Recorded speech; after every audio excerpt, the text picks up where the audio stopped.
Once upon a time in the quirky town of Pranksville, there lived a notorious trickster named Larry. Larry loved nothing more than pulling pranks on his neighbors. One day, he'd swap their sugar with salt. The next, he'd replace their toothpaste with whipped cream. The townsfolk grumbled, but Larry just cackled, "It's all in good fun." One sunny afternoon, Larry decided to up his game. He sneaked into Mrs. Pumpernickel's bakery, famous for her delectable cupcakes, and swapped her vanilla frosting with a sneaky concoction of mayonnaise and hot sauce. "This'll give him a real kick," he snickered, imagining the chaos at the town picnic.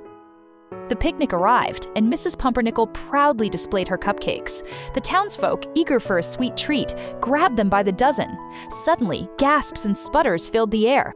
Mayor Grumblepants spat out a mouthful, yelling, "This tastes like a devil's sandwich." Kids ran around gagging, and poor old Mr. Whiskers the cat licked one by mistake and bolted up a tree.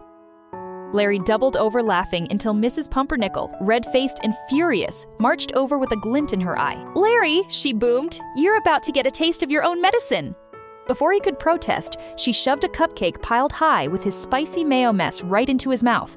The crowd cheered as Larry's eyes watered, his face turning as red as the picnic tablecloths. He coughed, spluttered, and finally wheezed, Okay, I surrender." From that day on, Larry toned down his pranks, and the phrase, "a taste of your own medicine," became Pranksville's favorite saying. Whenever someone got a comeuppance, folks would chuckle, "Looks like they tasted their own brew." Now, let's unpack this idiom. A taste of your own medicine means experiencing the same treatment you've dished out to others, usually in a way that teaches you a lesson. It's rooted in the idea of medicine something meant to cure or correct, so when you give someone a dose of their own behavior, it's like holding up a mirror to their actions. In Larry's case, his prank backfired hilariously when Mrs. Pumpernickel made him literally taste the chaos he'd cooked up. You'd use this idiom in situations where someone's behavior boomerangs back on them. Say a friend constantly teases you for being late, but then they miss a meeting. You might grin and say, "Well, you got a taste of your own medicine." It's a playful, or sometimes pointed way, to highlight poetic justice.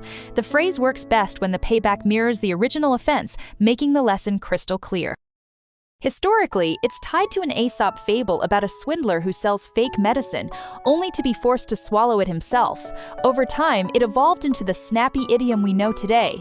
Whether it's a prank gone wrong or a bully facing their own tricks, a taste of your own medicine captures that satisfying moment when the tables turn and the medicine, bitter or not, does its job.